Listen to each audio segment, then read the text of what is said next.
Shalom, bien-aimés dans le Seigneur, nous sommes très heureux de vous retrouver à ce nouveau numéro Méditons simplement.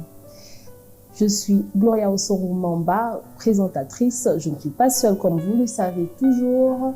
Je suis aujourd'hui avec le pasteur Trésor. Bonjour pasteur. Bonjour, frère Gloria. Je suis très heureuse de travailler avec vous. Ah, je suis super. Merci beaucoup pasteur. En passant, je salue mon coéquipier, le pasteur Samuel Lotafé, Oui. qui est absent aujourd'hui, Oh oui, pasteur Sam s'est absenté aujourd'hui. qui sera là prochainement, bien sûr. Aujourd'hui, il va nous suivre comme nous le suivons à la télé. Yes. Bonjour pasteur. Et nous sommes pas seuls sur ce plateau, accompagnés de notre pasteur, le pasteur Anthony. Bonjour pasteur. Comment vous allez? Nous sommes très heureux de vous avoir sur ce plateau. Oh, merci beaucoup. Alors aujourd'hui, je vous promets que ça va chauffer. Vraiment. Nous avons le pasteur Anthony sur le plateau et nous bénissons le Seigneur pour sa présence. Alors, aujourd'hui, préparez-vous car ça va chauffer. Nous avons sur ce plateau le pasteur Anthony Assikani et je t'assure que le Seigneur va te faire certainement du bien. Un grand bien, un grand bien, un bien fou. Amen. Comme ils disent les jeunes. Alors, préparez vos calepins, vos cahiers, une feuille, pourquoi pas, un stylo et une Bible. Toujours méditer la parole avec sa Bible. La Bible à côté. Je conseille la Bible en papier. Utilisez vos téléphones, mais surtout beaucoup plus, la Bible en papier. Et nous vous revenons après cette pause.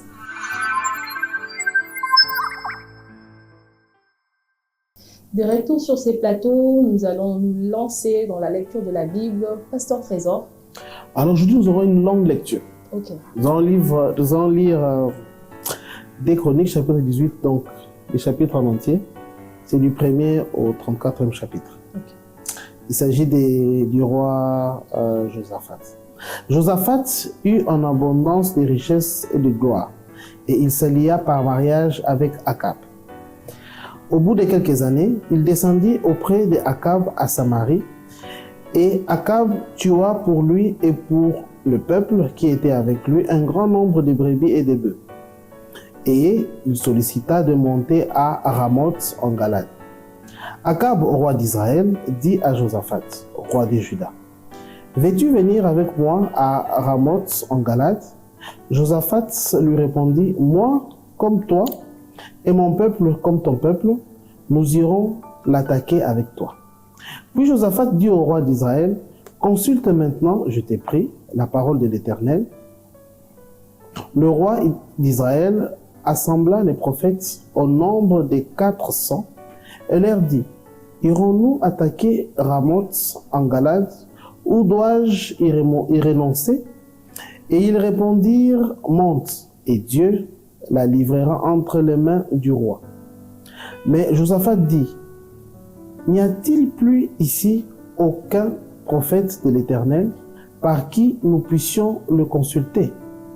Le roi d'Israël répondit à Josaphat, « Il y a encore un homme par qui l'on pourrait consulter l'Éternel, mais je le hais, car il ne me prophétise rien de bon. Il ne prophétise jamais que du mal. C'est Michée, fils de Jimla. » Josaphat dit, « Que le roi ne parle pas ainsi. » Alors le roi d'Israël appela un eunuque et dit, « Fais venir tout de suite Michée, fils de Jimla. » Le roi d'Israël et Josaphat, au roi de Juda, étaient assis chacun sur son trône, revêtus de leurs habits royaux, et étaient assis dans la place à l'entrée de la porte de Samarie. Et tous les prophètes prophétisaient devant eux. Sédécias, fils de Canana, était fait de cornes de fer, et il dit, « Ainsi parle l'Éternel, avec ses cornes, tu frapperas les Syriens jusqu'à les détruire. » Et tous les prophètes prophétisèrent de même, en disant, « Monte à Ramoth en Galade. Tu auras du succès, et l'Éternel les livrera entre les mains du roi. » Le messager qui était allé appeler Michée lui parla ainsi. « Voici, les prophètes d'un commun accord prophétisent du bien du haut roi. Que ta parole soit donc comme la parole de chacun d'eux. » annonce du bien. Michée répondit, l'Éternel est vivant. J'annoncerai ce que dira mon Dieu. Lorsqu'il fut arrivé auprès du roi, le roi lui dit, Michée, irons-nous attaquer Ramoth en Galade ou dois-je y renoncer? Il répondit, montez.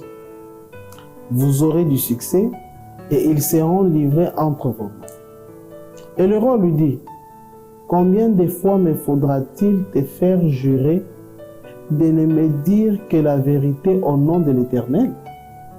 Michée répondit, je vois tout Israël dispersé sur les montagnes, comme les brebis qui n'ont point de berger. Et l'Éternel dit, ces gens n'ont point de maître, que chacun retourne en paix dans sa maison. Le roi d'Israël dit à Josaphat, n'ai-je pas dit, il ne prophétise sur moi rien de bon, il ne prophétise que du mal. Et Michée dit, écoutez donc la parole de l'Éternel. J'ai vu l'Éternel assis sur son trône, et toute l'armée des cieux s'ételant à sa droite et à sa gauche. Et l'Éternel dit, qui séduira Akab, roi d'Israël, pour qu'il monte à Ramoth en Galade et qu'il y périsse? Ils répondirent l'un d'une manière, l'autre d'une autre. Et un esprit vint se présenter devant l'Éternel et dit, moi, je le séduirai. L'Éternel lui dit, comment? Je sortirai, répondit-il, et je serai un esprit de mensonge dans la bouche de tous ces prophètes. L'Éternel dit, tu les séduiras et tu en viendras à bout. Sors et fais ainsi. Et maintenant, voici l'Éternel a mis un esprit de mensonge dans la bouche de tes prophètes qui sont là. Et l'Éternel a prononcé du mal contre toi. Alors, Sédécias, fils de Canaan, s'étant approché, frappa Michée sur la joue et dit, par quel chemin l'Esprit de l'Éternel est-il sorti de moi pour te parler? Michée répondit, tu les verras au jour où tu iras de chambre en chambre pour te cacher. Le roi d'Israël dit, prenez Michée et amenez-le vers Amon, chef de la ville, et vers Joas, fils du roi. Vous direz, ainsi parle le roi, mettez cet homme en prison et nourrissez-le de pain et d'eau d'affliction jusqu'à ce que je revienne en paix. Et Michée dit, si tu reviens en paix, l'Éternel n'a point parlé par moi. Il dit encore, vous tous, peuple, entendez. Le roi d'Israël et Josaphat, son roi de Juda, montèrent à Ramoth en Galade. Et le roi d'Israël dit à Josaphat, je vais me déguiser pour aller au combat, mais toi, revêts-toi de tes habits. Et le roi d'Israël se déguisa et ils allèrent au combat. Le roi de Syrie avait donné cet ordre au chef de ses chars. Vous n'attaqueriez ni petit ni grand, mais vous attaquerez seulement le roi d'Israël. Quand les chefs des chars aperçurent Josaphat, ils dirent, c'est le roi d'Israël. Et ils l'entourèrent pour l'attaquer. Josaphat poussa un cri et l'Éternel les secourut. Et Dieu les écarta de lui. Les chefs des chars, voyant que ce n'était pas le roi d'Israël, s'éloignèrent de lui. Alors un homme tira de son arc au hasard et frappa le roi d'Israël au défaut de la cuirasse. Le roi dit à celui qui dirigeait son char, tourne et fais-moi sortir du champ de bataille, car je suis blessé. Le combat devint acharné ce jour-là. Le roi d'Israël fut retenu dans son char en face des Syriens jusqu'au soir, et il mourut vers le coucher du soleil. Waouh! Un si long texte. Et vraiment un long texte. Très riche en histoire. Vraiment très riche en histoire. Mais déjà, Pasteur Anthony, de qui et de quoi parle-t-on dans ces textes? Gloire à Dieu. Nous parlons le texte est en train de parler de beaucoup de personnages d'ailleurs. Commençons par les deux rois, Akab et Josaphat. Et l'un d'eux, Josaphat, est en communion avec Dieu et en bon terme avec le Seigneur. Et Akab n'est pas en alliance avec Dieu. Et puis il y a le prophète Michée qui ne faisait que faire son travail, parler de la part du Seigneur lui aussi. Mais j'ai été aussi béni par le roi de Syrien. Parce que là, ce qui me touche le plus avec le roi de Syrien, c'est l'ordre qu'il donne avec, à ses soldats de ne pas s'en prendre aux autres personnes qu'au roi Akab. Ça, c'est quelque chose qui me bénit le plus. On sent même la volonté de Dieu dans ce qu'il est en train de dire. Donc voilà, je dirais, ces 4 personnages qui m'ont le plus béni dans ce texte. Ok. Vincent Trésor. Je crois que le pasteur Anthony a tout dit. Effectivement, on parle aussi de l'Éternel. On parle de l'Éternel dans les cieux, là, qui avait une réunion donc, dans les cieux, où l'Éternel cherchait à faire périr effectivement le roi Akab. Et qu'il a utilisé, et qu'il y a un esprit de mensonge, on parle d'un esprit de mensonge qui s'est porté garant de pouvoir séduire les prophètes d'Akab pour donner des mauvais messages. Ok. Et des quoi? Là, c'est de qui, hein? Là, c'est de quoi? Voilà. Alors, voilà. Mais existe-t-il un exemple, je ne sais pas, hein, des exemples à suivre ou à ne pas suivre dans ces textes, pasteur Trésor? Oui, il y a un exemple, je pense par exemple à ne pas suivre. N'étalie jamais avec une personne que Dieu a rejetée.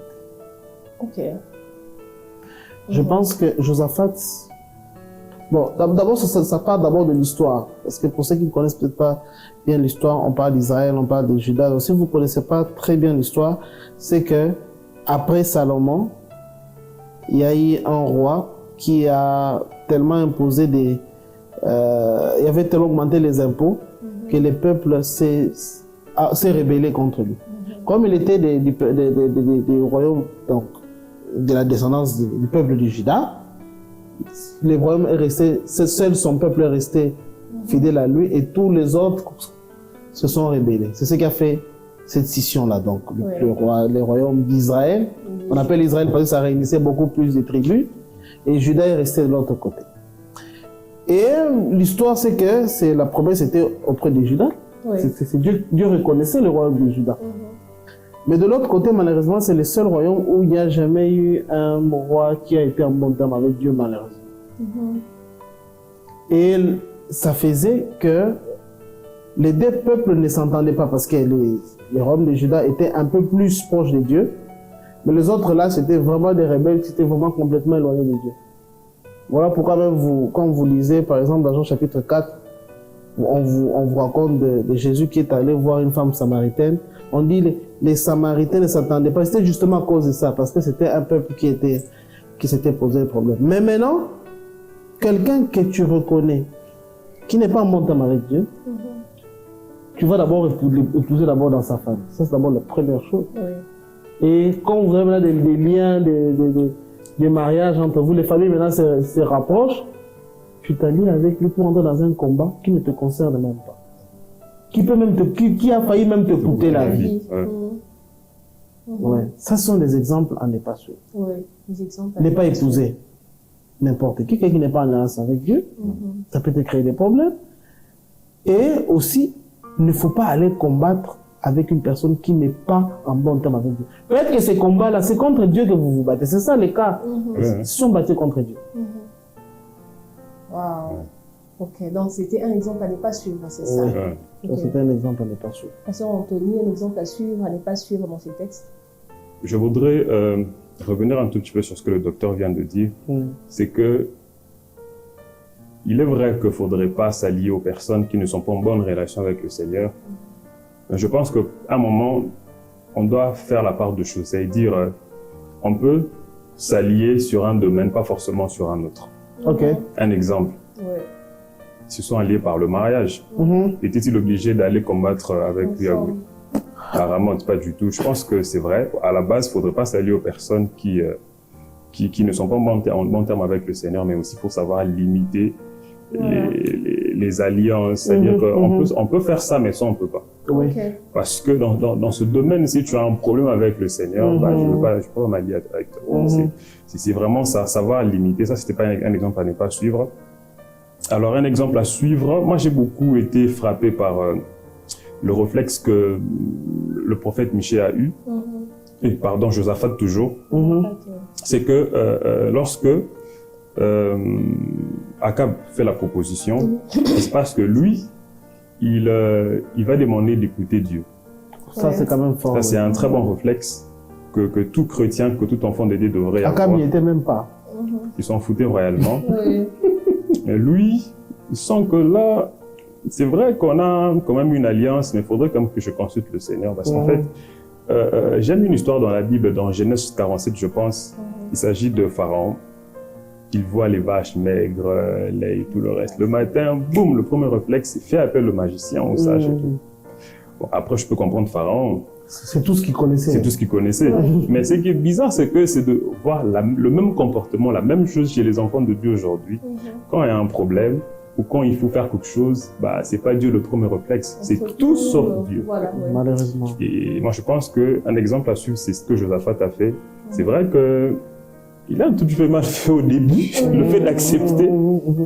Mais ça a quand même révélé que c'était quelqu'un qui avait une certaine relation avec Dieu, qui faisait passer Dieu avant tout, avant de prendre une décision. Exactement. Et les exemples à suivre, hein, moi, c'est Michée. C'est un exemple qui m'a touchée. C'est-à-dire qu'il ne s'est pas laissé emporter par ce que les autres disaient.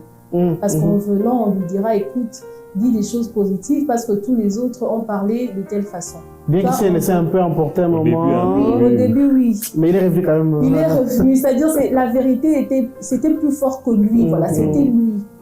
Donc, n'est pas se laisser emporter par le vent, c'est-à-dire tout ce que les autres font, mais vraiment rester sur ce que vous êtes réellement. Bien sûr, vous êtes enfant de Dieu, restez sur ce que vous êtes, sur vos convictions, voilà. Donc, Michée ne s'est pas laissé emporter par les dires d'autres prophètes qui ont encouragé le roi à aller en guerre parce que soi-disant, voilà, les fanatiques, les fan clubs. Donc, vous savez, même dans la vie, il y a des gens comme ça, des fanatiques, des personnes qui, ils savent que le conseil qu'ils nous donnent n'est pas un bon conseil nécessairement, ou bien c'est pas la chose dont on a besoin pour ce moment-là. Parce qu'il arrive, voilà, je veux m'expliquer, il y a des moments où tu as envie d'entendre certaines choses. Même Dieu. Tu as envie d'entendre certaines choses. Mais dans ton fort intérieur, tu sais que la chose que je veux entendre, ce n'est pas ce que je dois entendre. Voilà. Et je crois que c'était ça le cas de Josaphat et le roi Akab ce jour-là. Le roi Akab voulait entendre que quelqu'un lui dise, écoute, vas-y, tu vas vaincre, tu vas retourner ici en étant victorieux. Mais alors que c'était autre chose qui se préparait. Et si peut-être il avait entendu la voix du prophète Michée, il ne serait pas tombé dans la détresse, voilà. Voilà. Donc, je conseillerais à quelqu'un vraiment de ne pas toujours se laisser emporter par le fanatisme, ce que les autres te disent, mais écoute, tourne-toi vers la voie de la vérité. Un peu comme pour vous compléter, pasteur, donc en chrétienté, la voix du grand nombre, c'est pas nécessairement la voix du Dieu. Non. C'est un peu, vous savez, il y a un numéro dont nous en avons parlé avec le pasteur Junior, je crois. C'est-à-dire toujours avoir l'esprit du discernement. Quand tu reçois un message, toujours discerner ce qu'on me dit, c'est Dieu, c'est pas Dieu. C'est vrai, c'est ce que je vais entendre, mais est-ce que c'est Dieu qui me dit? Est-ce que cette voix vient du Seigneur? Amen. Donc, c'est-à-dire, n'est pas seulement se fier parce que c'est quelque chose que telle 10 personnes m'ont dit la même chose, alors c'est nécessairement vrai. Mais se concentrer sur ce que l'Esprit de Dieu t'a dit.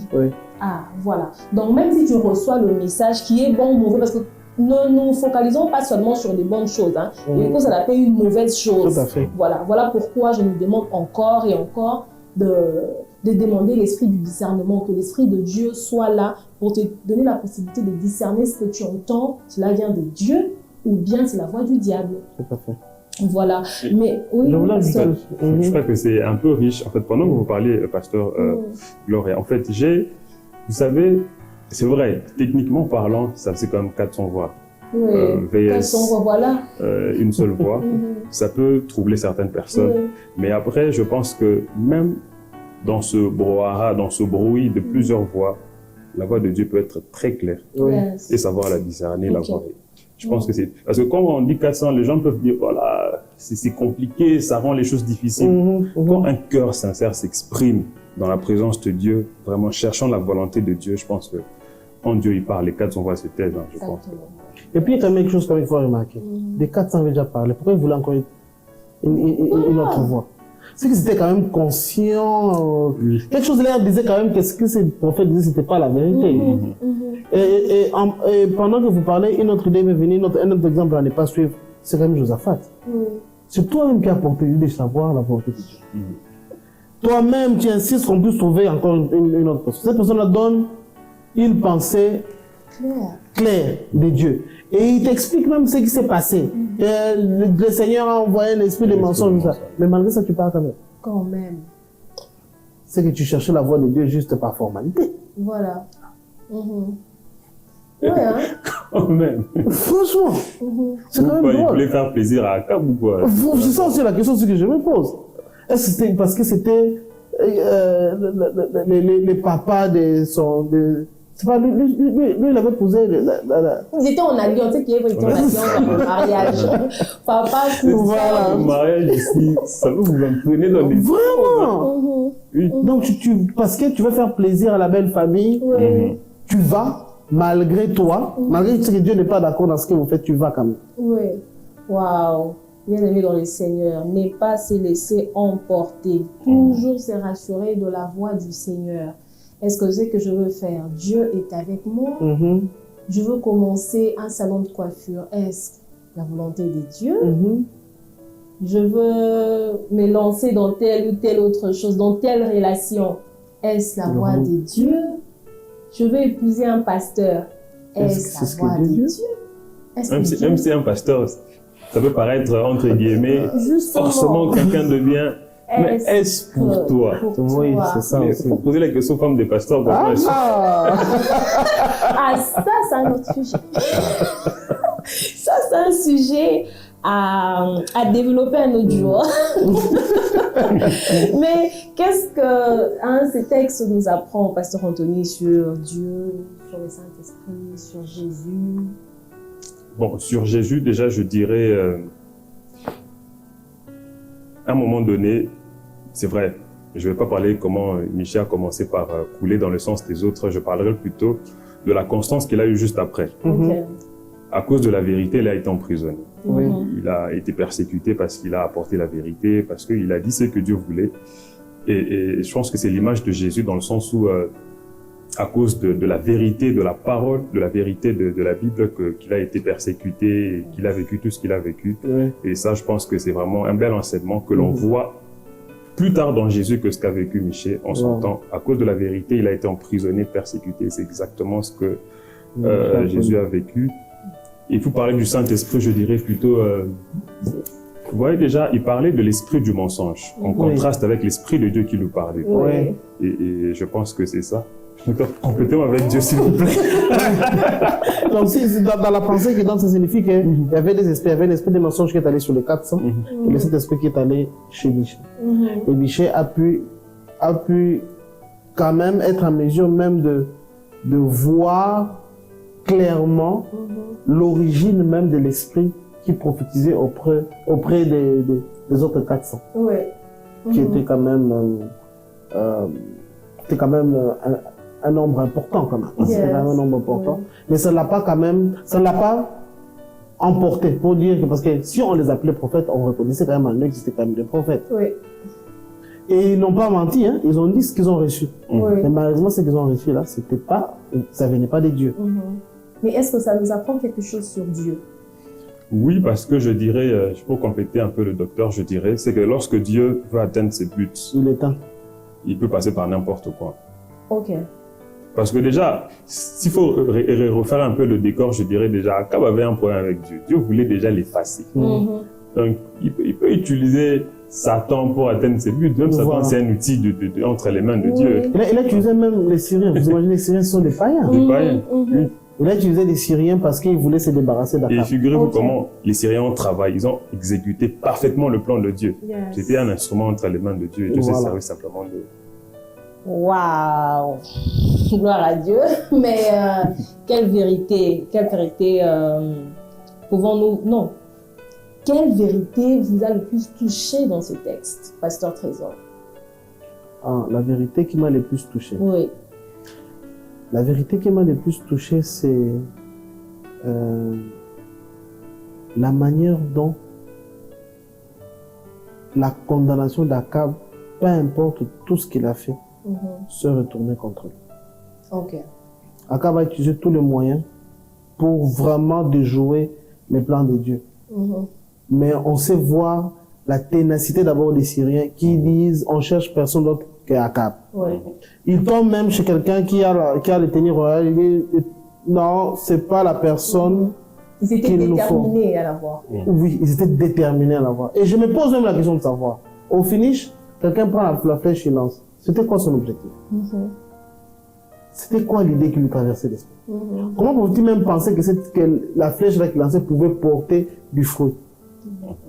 Mais l'on dit que cette flèche-là qu'il a lancée est allée dans un défaut. Donc, c'est-à-dire que la courage qu'il avait un petit défaut. Normalement, puisque c'est la grande partie du terme, ça devait quand même tomber. Mais c'est précisément dans ces défauts-là pour aller atteindre la faille qui a tué Akab. Et Dieu s'est arrangé. Il n'est pas mort sur place. Dieu s'est arrangé de les garder, de mettre dans une situation compliquée qu'on ne soit pas en mesure de l'enlever pour aller le soigner ailleurs. Il est mort là d'hémorragie. Waouh. Et pour Pasteur Anthony, c'est quoi la vérité? Moi, un peu dans le même sens que le docteur, vous voyez, Akab savait, bon, dès l'instant où Michée a parlé, il savait que Dieu ne voulait pas qu'il aille combattre. Mais il applique une stratégie, il se déguise, voulant échapper au plan de Dieu. Mais je pense qu'aucun déguisement humain ne peut empêcher le plan de Dieu. Parce qu'en fait, il voulait te faire passer pour quelqu'un d'autre. Voilà. Mais écoutez, devant nous, tu veux te faire passer pour quelqu'un d'autre, mais Dieu te voit comme tu es. Oui. Et que devant Dieu, il est resté avec sa tenue royale, il est resté identique à moi. Et c'est comme ça que ce que le docteur a dit. Dans le défaut de la cuirasse, tirer comme au hasard une flèche. Oui, au hasard.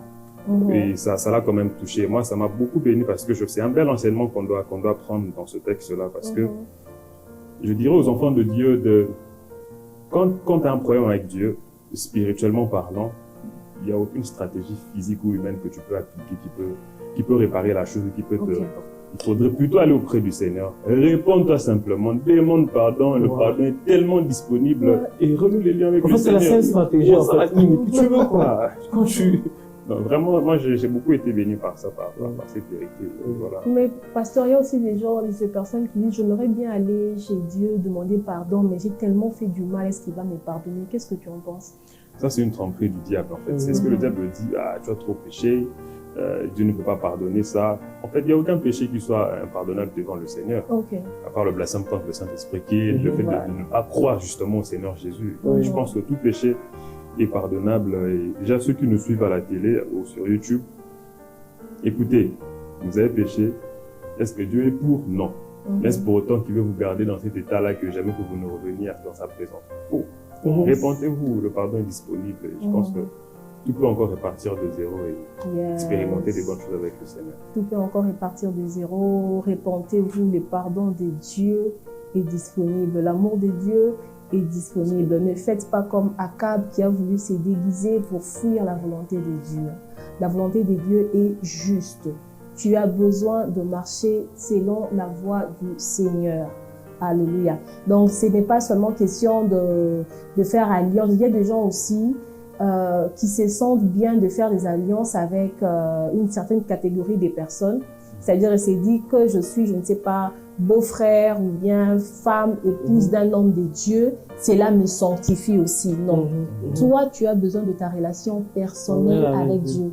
La vie chrétienne est une relation personnelle avec le Seigneur, seul à seul avec le Seigneur.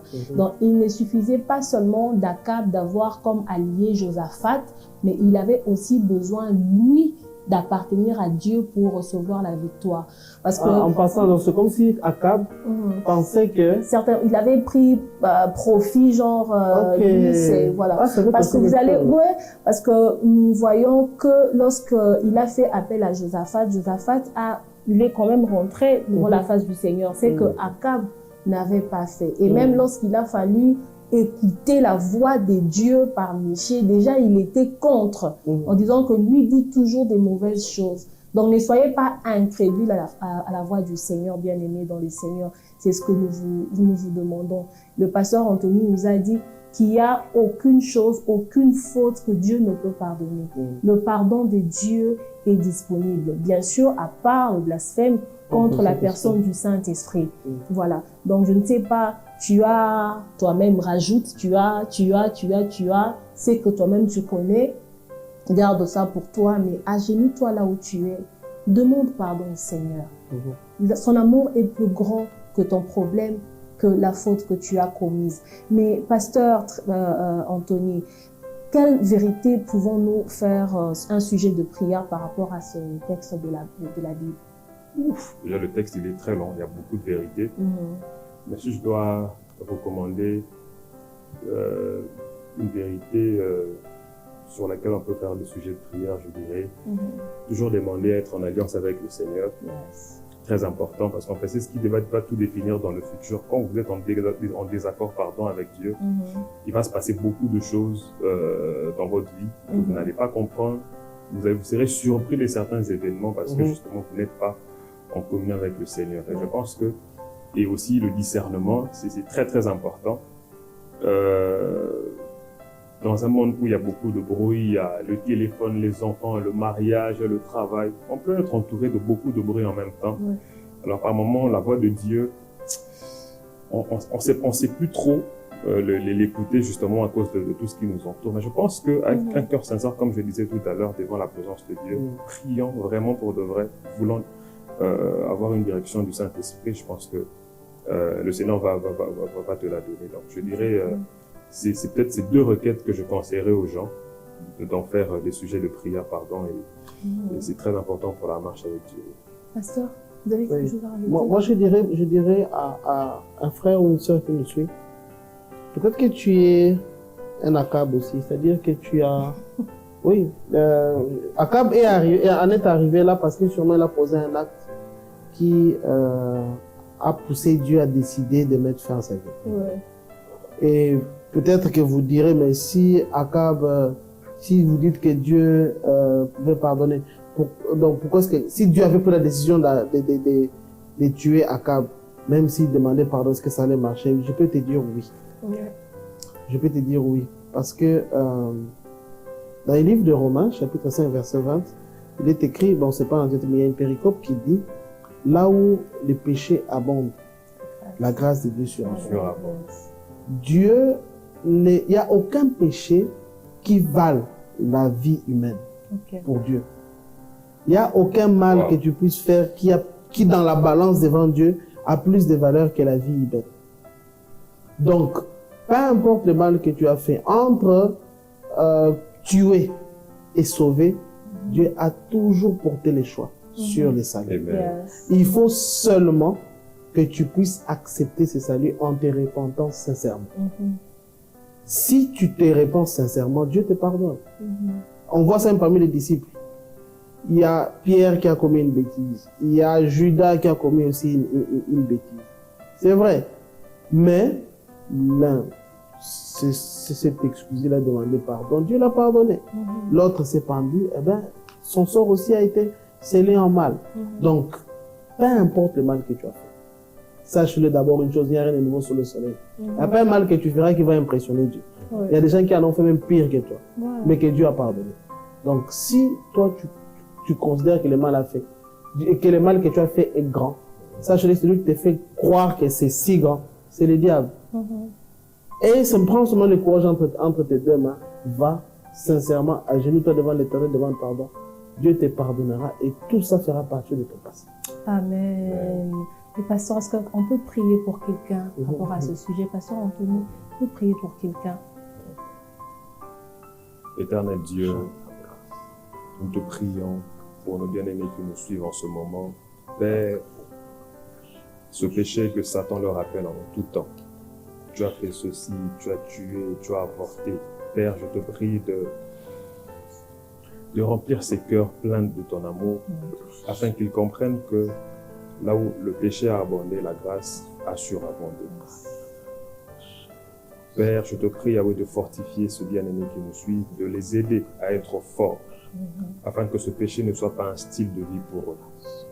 Dès l'instant, il sera debout, qu'il reste debout, qu'il reste ferme, et qu'ils deviennent eux-mêmes les personnes par lesquelles tu passes pour élever d'autres personnes. Car quand tu touches les vies, c'est pour ce but-là. Yes. Père, je te prie de le faire au nom de Jésus. Saint-Esprit, fortifie, soutiens, tiens la main. Oh Dieu, au travers de cet écran, je te prie de toucher les vies, de rélever les vies au nom de Jésus. Au nom de Jésus. Merci Seigneur Jésus. Merci Seigneur Jésus. Merci Seigneur Jésus. Que Dieu soit loué. Toi aussi, tu as prié avec nous. Sache que le Seigneur t'a exaucé. Ne te limite pas à t'enfoncer dans ton mal. Reviens vers le Seigneur. Reviens sur le droit chemin. Demande pardon à Dieu et décide de marcher ensemble avec le Seigneur. Et Dieu ne t'abandonnera jamais. Nous avons été heureux de partager ce moment avec vous. Et nous croyons que le Seigneur nous fera grâce de nous revoir au prochain numéro. Merci, Pasteur Anthony. Merci, Merci, Pasteur. Merci, Pasteur Gloria. Que Dieu vous bénisse au prochain numéro. Au revoir. Au revoir.